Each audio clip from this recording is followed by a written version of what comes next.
All right, everyone. I think it's time for us to go ahead and get started. Welcome to Ignite Creativity, the Canva Classroom. I'm Michelle Fekoch, and I'm one of the elementary academic technology coaches. And with me today, I have Miss Nina Salinas. She'll be manning the chat and helping out, answering any questions you might have. We're super excited to have you here today.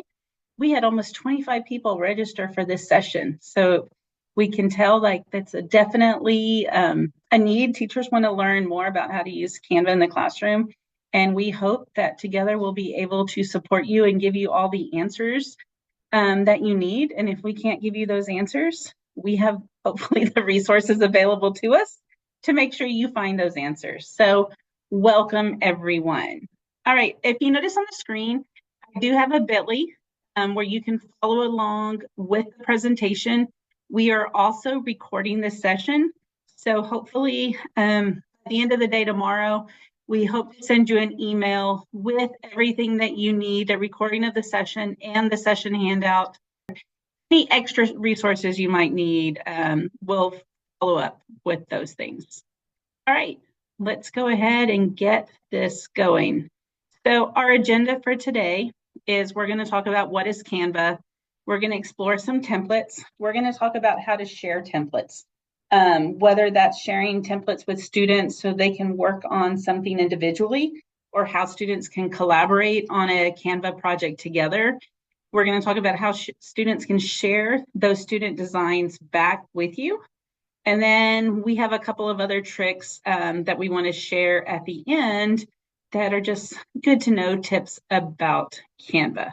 So before we get any further, can you use the chat and tell me about your skill level with Canva?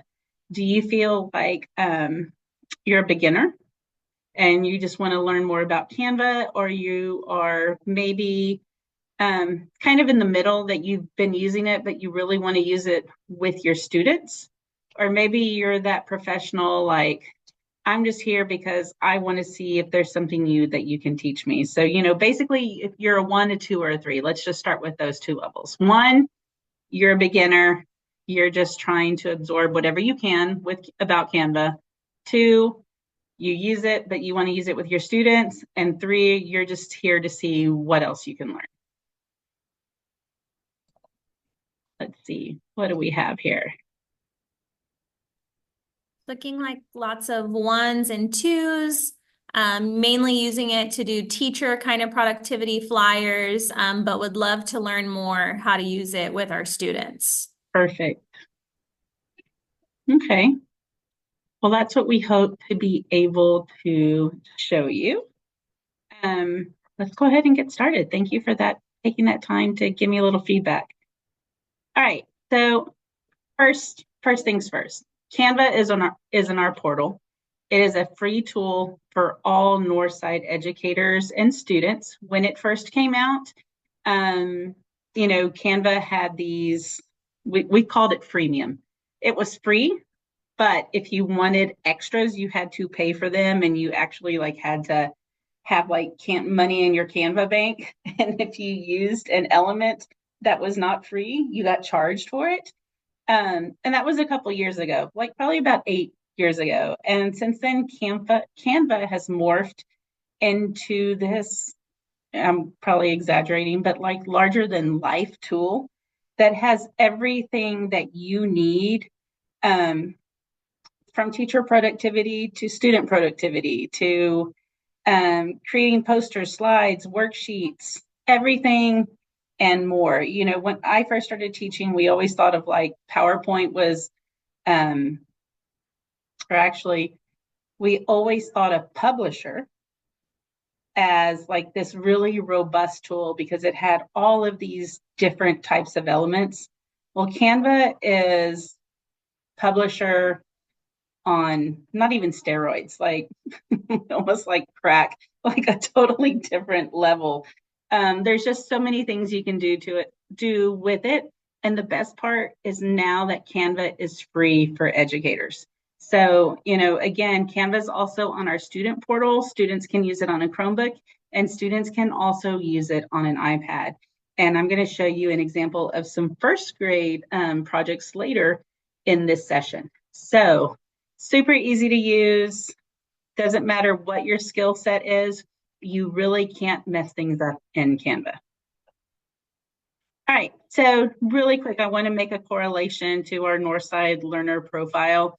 When you look at these 8 indicators, Canva can pretty much hit every one of these, from collaborator to communicator, critical thinker, leader, learner, innovator, solution finder, and creator. And you'll see how Canva is that perfect tool to hit all of those different learning targets for the learner profile.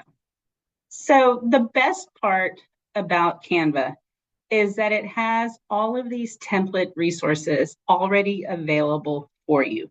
You don't have to start from scratch. You can, whatever you're trying to design or create, Canva probably has some type of template already ready for you to go, and not just one template, usually multiple templates. So you can use Canva for presentations, infographics, flyers, posters. They have an interactive whiteboard built in, graphic organizers, websites, newsletters. Nina was sharing with me how she used it for behavior management, that she personalized her behavior management charts for students based on things that they were interested in, just to help make that connection. And so I had never even thought about it that way, but there's so many different ways that you can utilize Canva.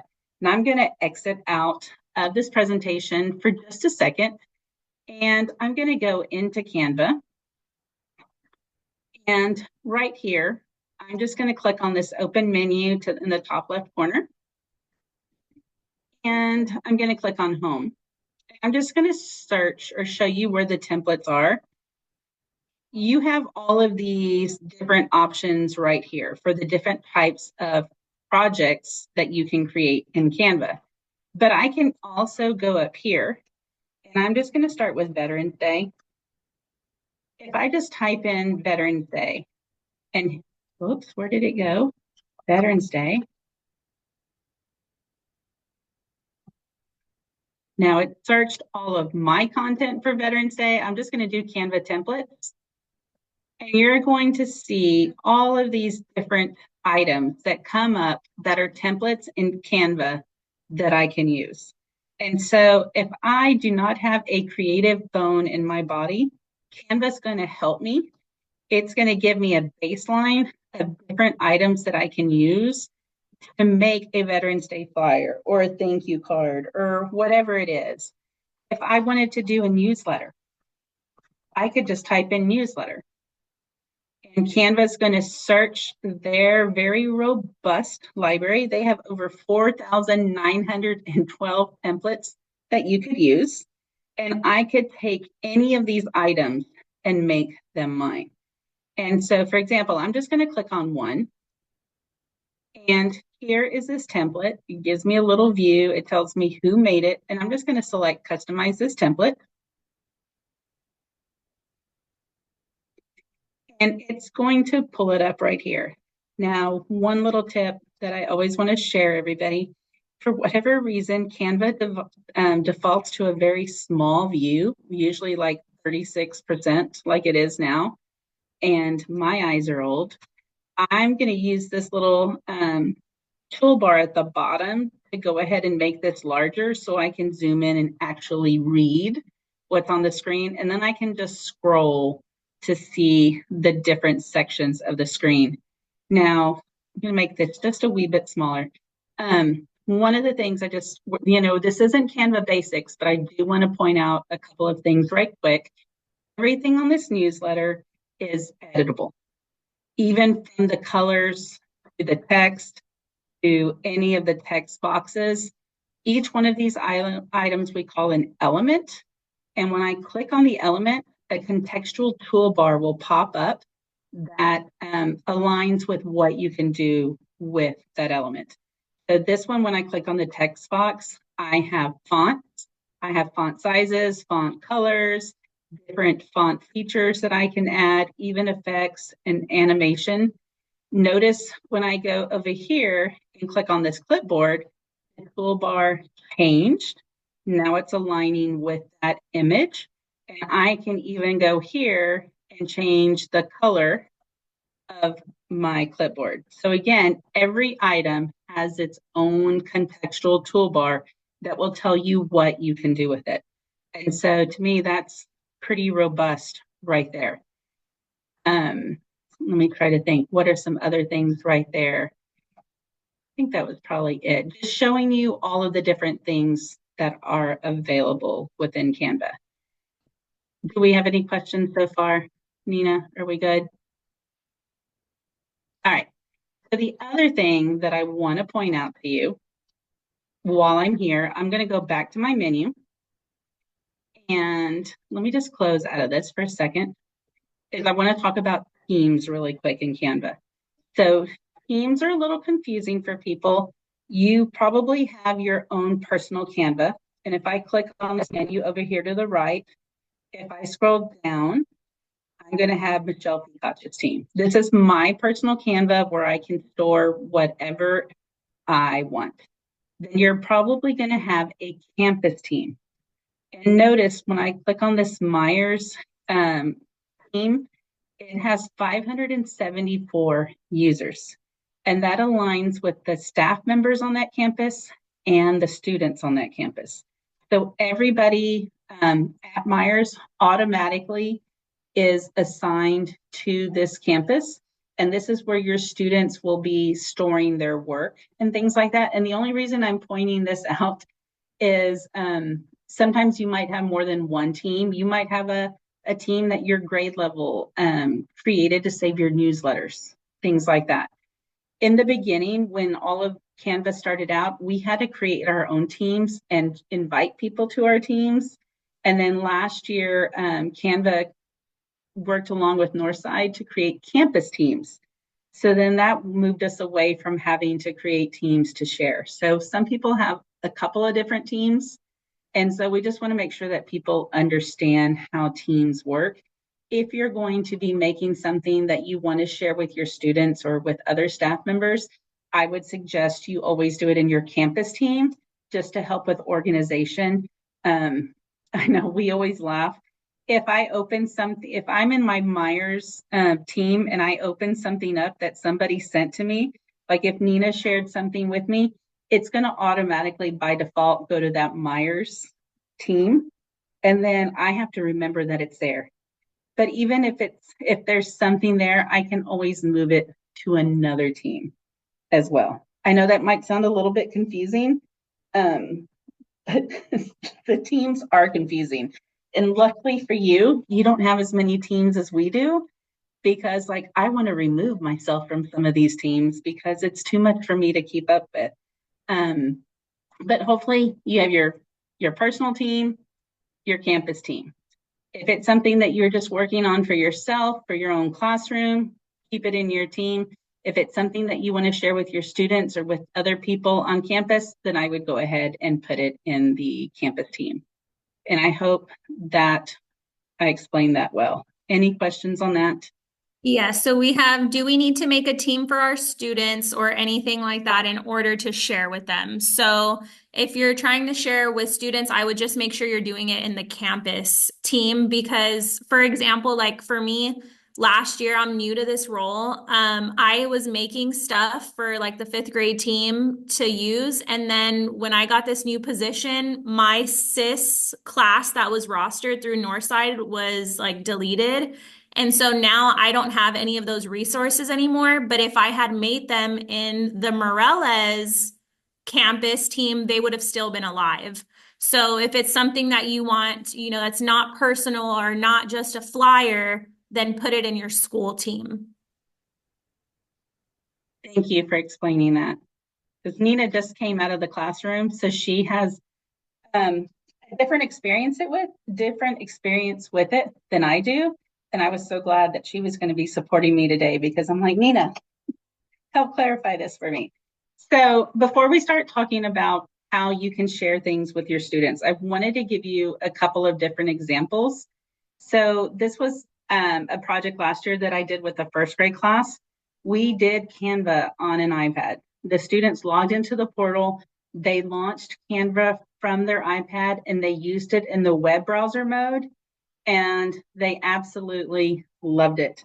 And I'm just going to go ahead and click on this short poem just to kind of show you. This was a first grader, probably in March or April during their poetry unit.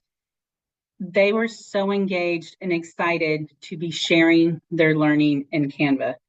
And yes, they had to have their sentences typed out written out before they could actually start in the Canva, but they were really engaged in this activity.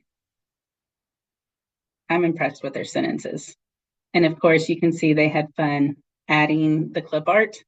But with this project, they had to have their sentences done first because it's not about how it looks, it's always about the content. And I love how he even used the draw feature to point to his fins and his flippers, and they could smell the blood far away. And he did his own little life cycle here.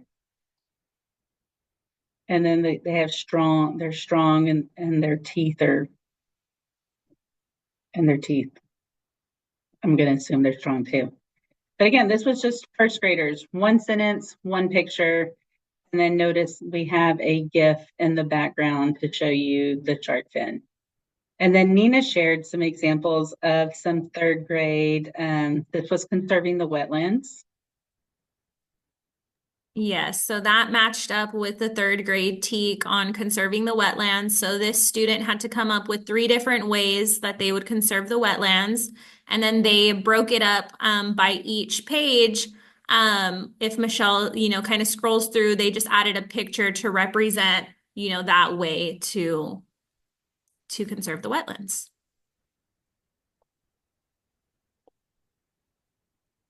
Right, so that was a third grade example. Let me close out of this and go to the next one. So this is actually something we just kind of wrapped up this week.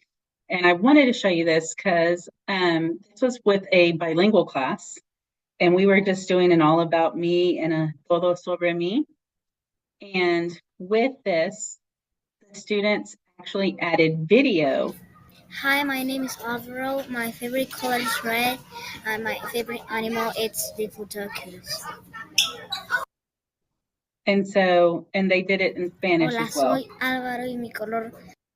And the students really had fun being able to express themselves in both languages.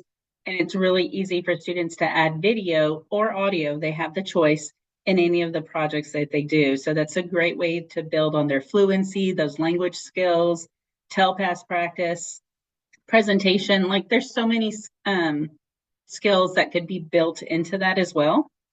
And it's not hard to do. All right, and we have a couple more samples.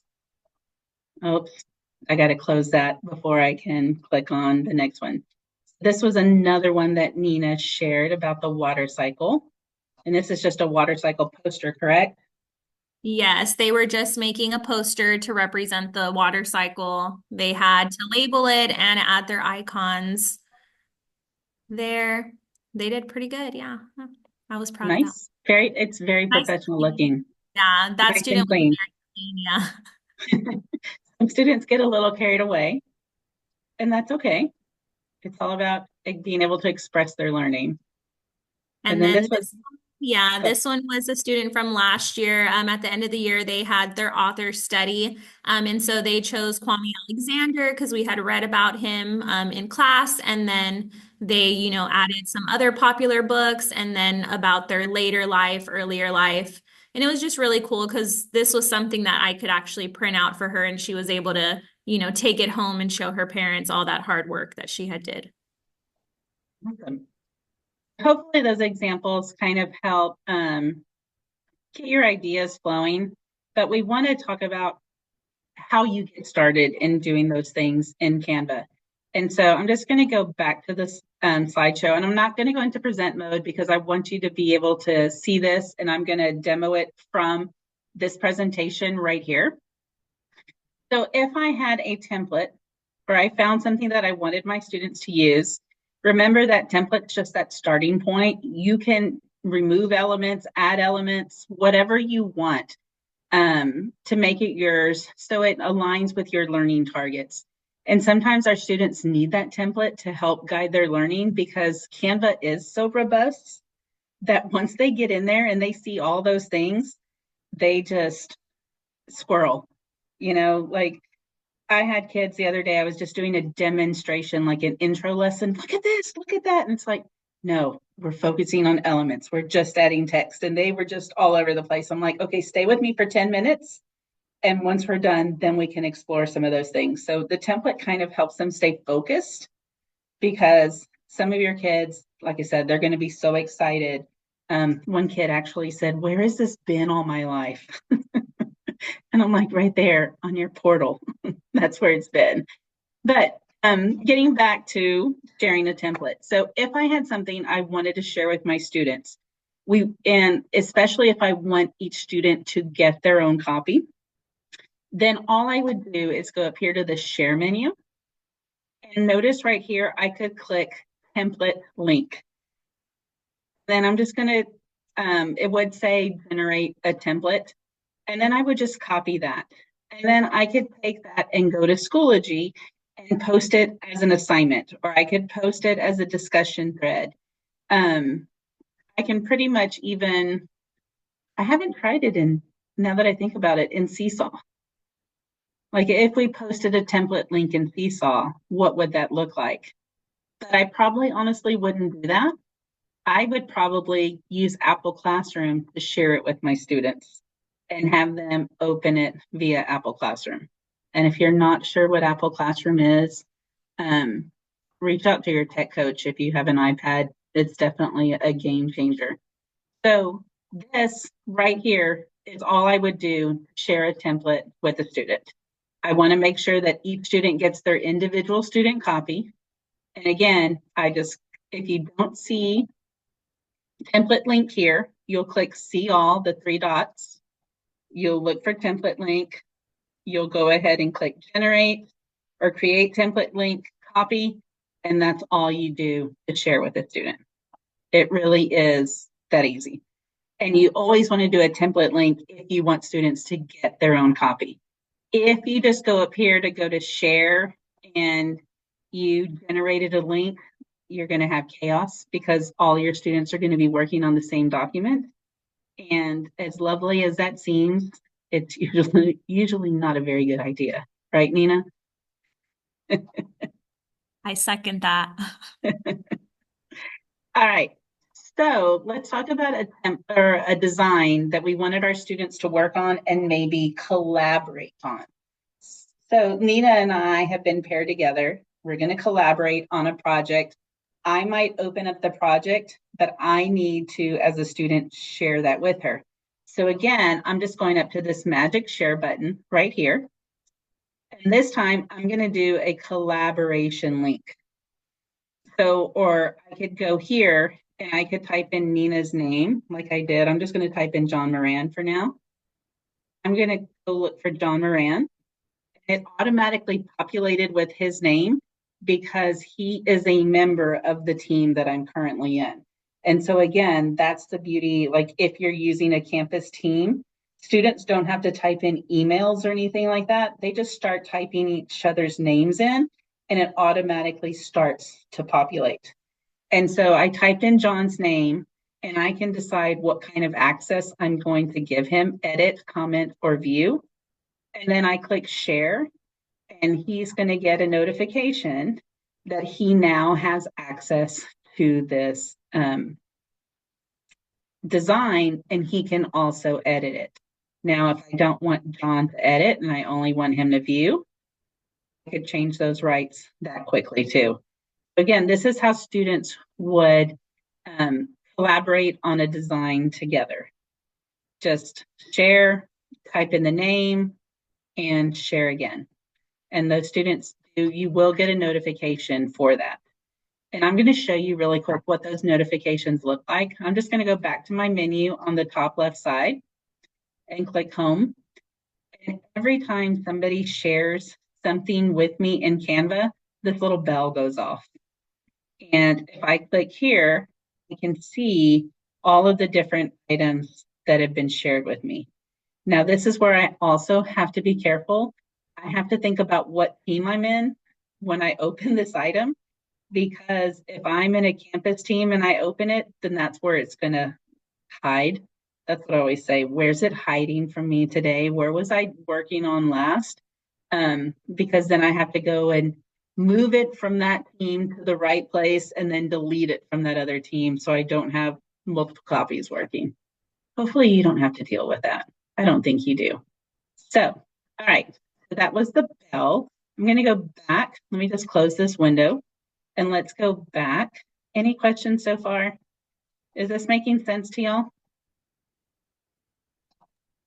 Or am I speaking gibberish? No, I think we're doing good. We don't have no questions in the chat so far. Okay.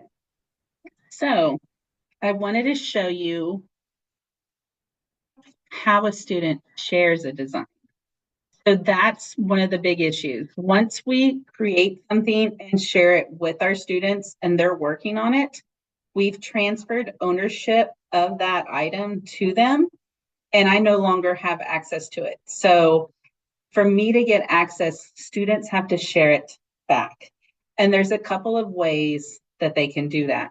So I can go here, and if I go to share, now, you know what?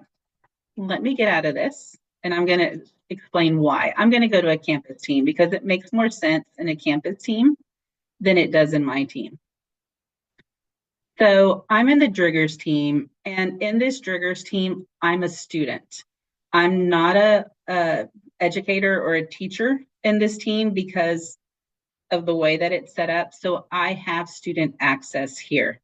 And so if I go to Raya's poem right here, or her IM, and I'm just going to click on file over here to open it.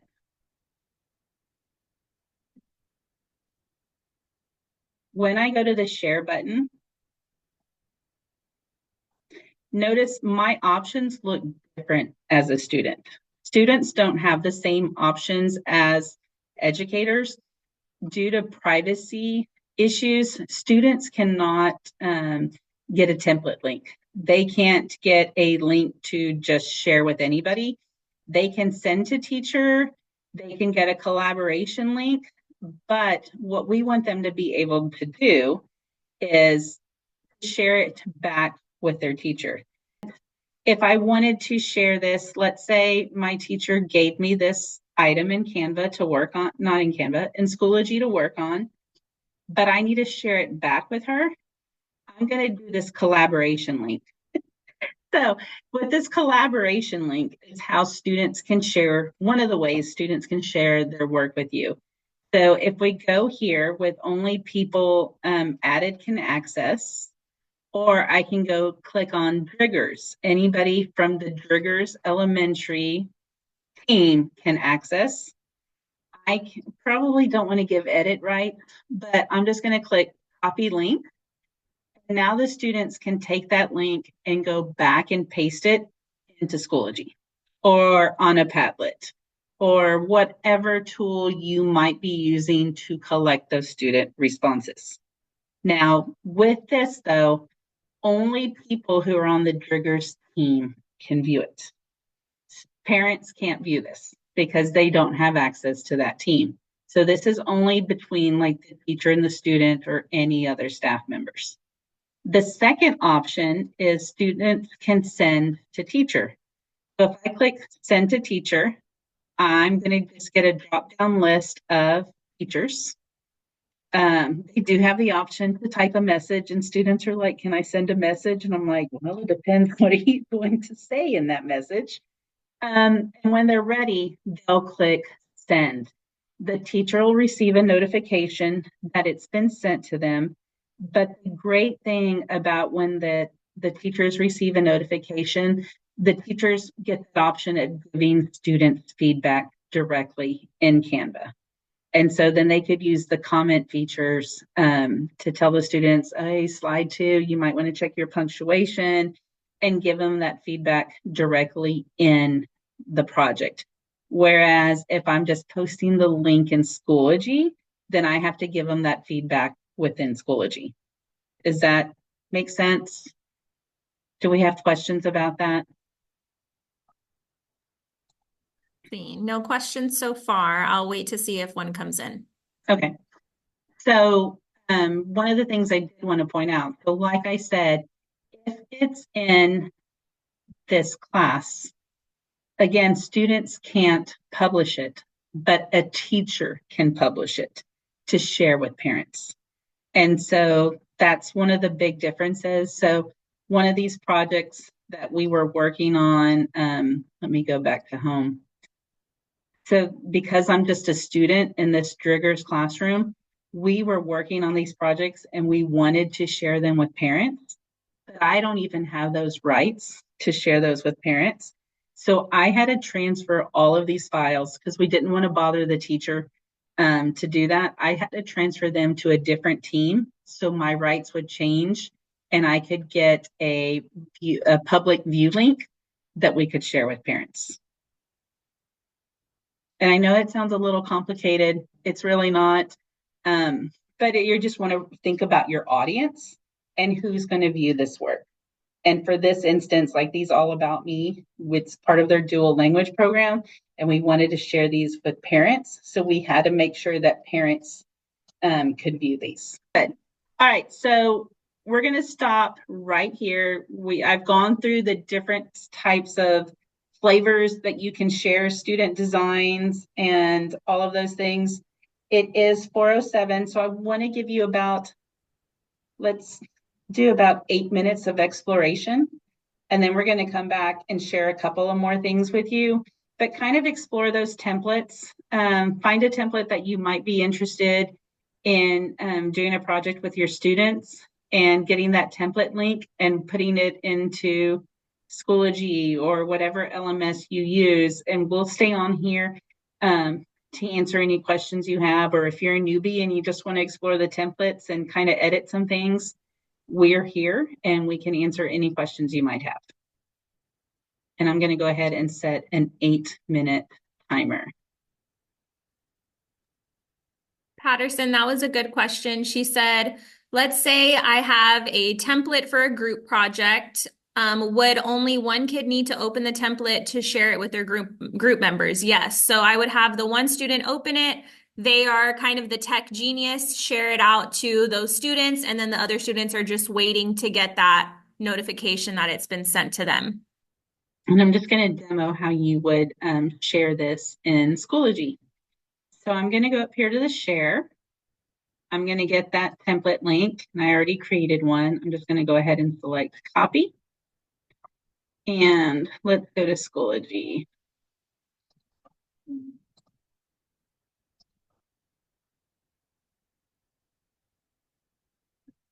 Wait patiently. I'm going to go to my sandbox right here.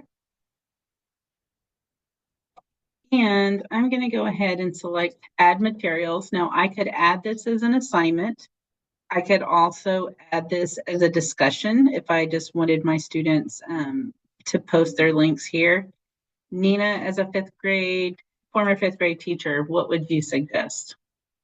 I think it really just depends what your end goal is. If you want students to be able to look at other students, posters or flyers, and then have to respond and give, each other like a glow and a grow, or like, oh my gosh, I really liked how you did that, then I would put it in a discussion board. From the discussion board, you as a teacher can view every student's link all from one spot. You can give feedback, and you can enable grading all from the discussion post. You can also do it as an assignment, and then they would just kind of drop your link and then you're done. So it really is just depending on if you want them to do anything afterwards with it. All right, thank you. I'm just going to go ahead and do a discussion because hopefully I would want my students to be able to see each other's projects and give each other feedback on that. So I'm going to click add discussion. And I'm going to give it a title. So I'm just going to call this Ignite Creativity. And I could go ahead and do this as an inline link and just post it right here. And I'm just going to post that template, and I could give this text to display, and I'm just going to, again, ignite creativity. And I'm going to go ahead. And now here it is. It's just an active link. I'm going to give it a due date. I want this due next Friday. And I'm going to enable grading. And then, of course, I do have to pick a category, all those fun things. And I'm going to go ahead and click create. But we want you to see what it looks like, because when they click on the link, it's probably, when I've been doing it this past week, I've had to click on multiple links to get it to open. Yes. Yes. Okay, cool. So this teacher right here, I had went and did a Canva lesson with her class. And so I uploaded the template link here in the instructions. So open the All About Me template. Then they had to, do their assignment, record their All About Me video. But then the students needed to come down here and paste their links. And so the students, you can see Kaden, All About Me, Lila, and then the teacher was able to go back in, watch their video all from one spot, and then give feedback. So, great job. She was telling them about, season 5. I guess the student had said they liked a certain show. And then everything was right there. The students really enjoyed that they were able to go in and watch each other's videos and get to know a little bit more about each other. I can't click on these student links and open them because, again, it's that funny thing with the teams. I'm not a part of the Morella's team anymore, so I don't have access to it. But the teacher and all the other students were able to see each other's because they are all in the Morella's team, if that makes sense. Can you click on the template link, Nina, the All About Me?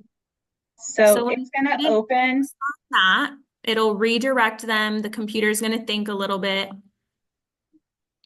And then so it says a template was created by your teacher. You can start using this template now. So the student would click use template for a new design. And then it pops the student right into Canva with the template that I made for them. And so mine's going a little slow, but I wanted them to have the instructions on page 1, everything that they needed to include in their video. And then on slide 2, that's where I wanted their video. And so I was able to kind of narrow it down. I only wanted the students to have these 3 pages with some cool little sticker options. But super easy for the students to access. So they just click on the link and then say, use the template for a new design. Thank you. You're welcome. One of the things I do want to share right quick. So the first time the students are accessing Canva, they might run into, I guess, not an issue, but it might ask them to click on the login with Google and everything. Usually, if I'm doing this with a class for the first time, I will have them go to the portal and launch Canva first, just so it can connect with their Google account. So then that way, once we're ready to do the lesson, whether that's in Schoology or whatnot, they don't have to do all those little things, and it just saves us a little time, because some students will start to freak out, like, Miss, why is this happening? So we just always want to be proactive instead of reactive. So yeah, definitely have your students go and open up Canva first, just so their accounts can be created.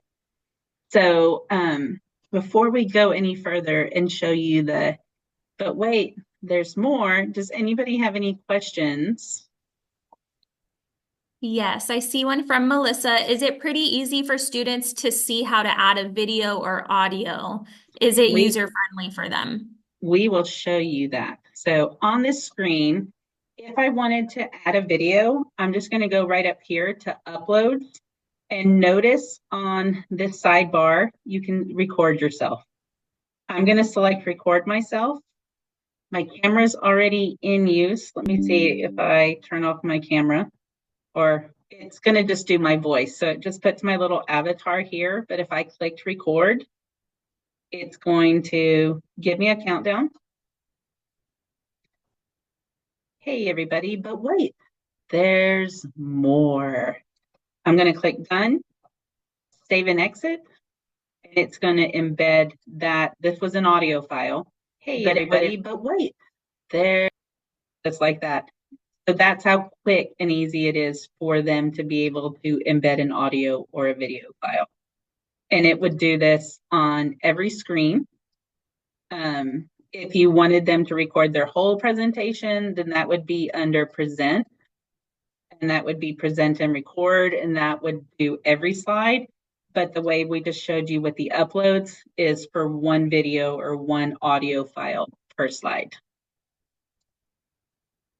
And of course, when you click on that, you can move it around, you can make it bigger.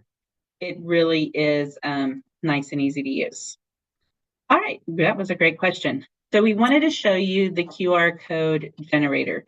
There's two different QR codes built into Canva. The first one over here is on the left under apps.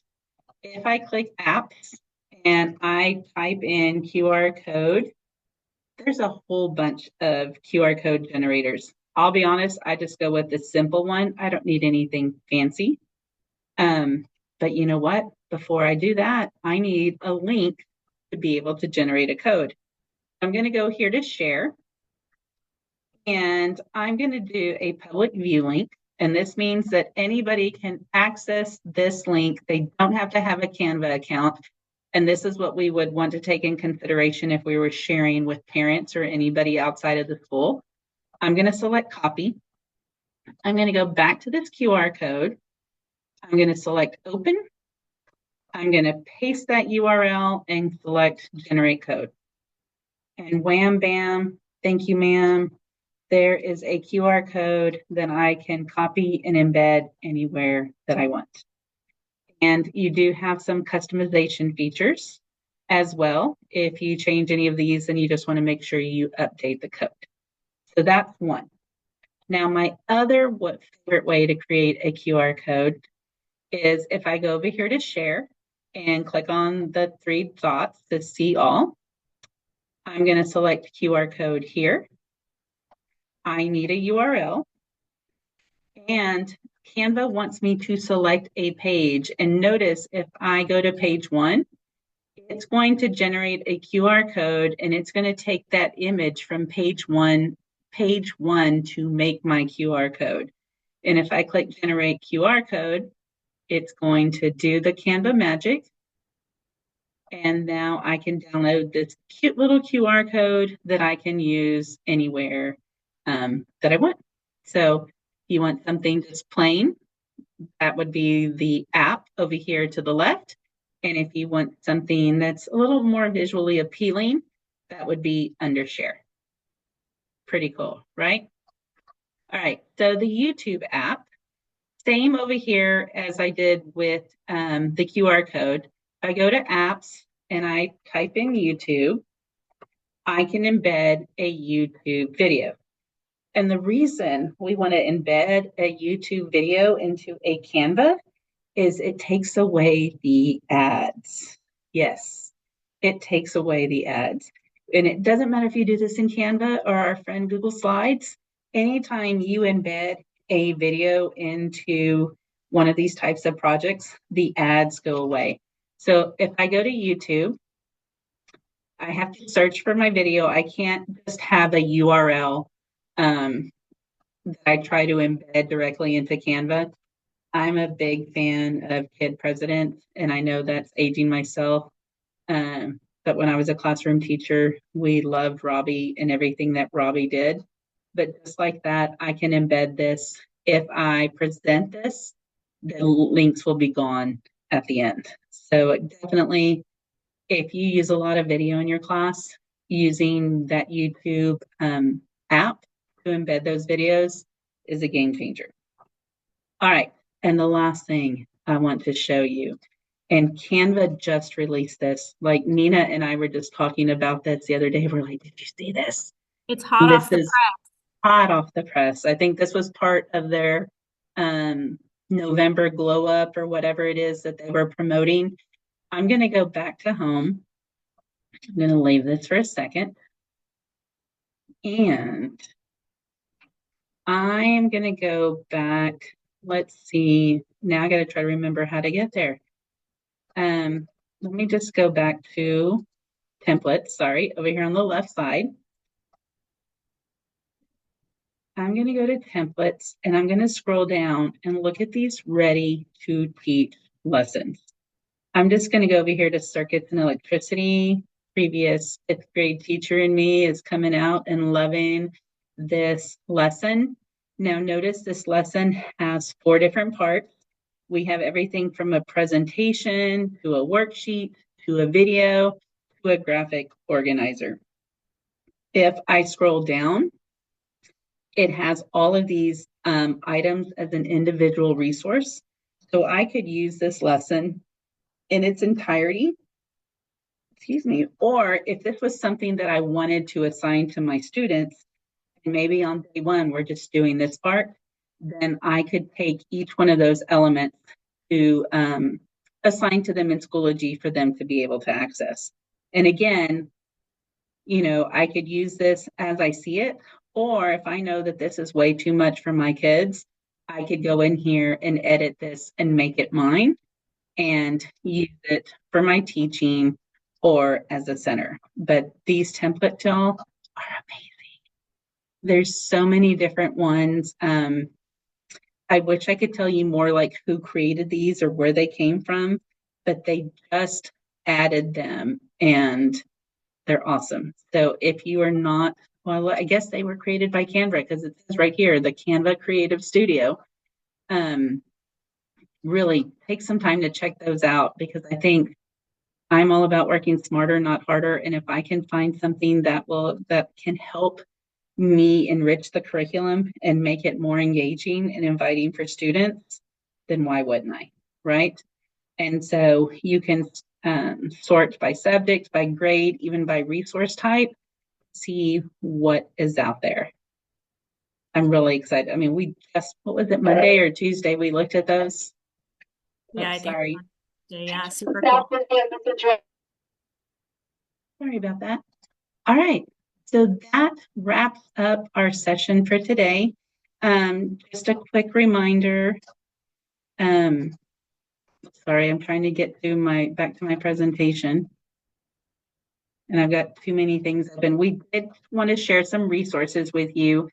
These first 3 are directly from Canva, getting started with Canva EDU, teach with Canva, not Canvas, typo. Almost made it all the way through without a typo. Canva design skills for students, a great resource that you could share. Then last year, the elementary academic technology team did 12 days of Canva, and we focused some of the different tools that we really liked in Canva, and you can find them here in this more. I will be honest, one of the videos is missing because we've had some tech coaches retire on us, and as they retire, we lose their work. And so, but it's just another great resource for you to have. So we thank you so much for being here. We hope you enjoyed the session, that we were able to answer your questions and give you the resources that you needed to be able to do this with your students. Nina has the evaluation. I think she's already dropped it in the chat, but please let us know how you did, or if you want follow-up support from your coach, put that in the form and we will make sure that they reach out to you to give you that support you need to ignite creativity in your classroom. Thanks for being here, guys. Have a great evening. Thank you.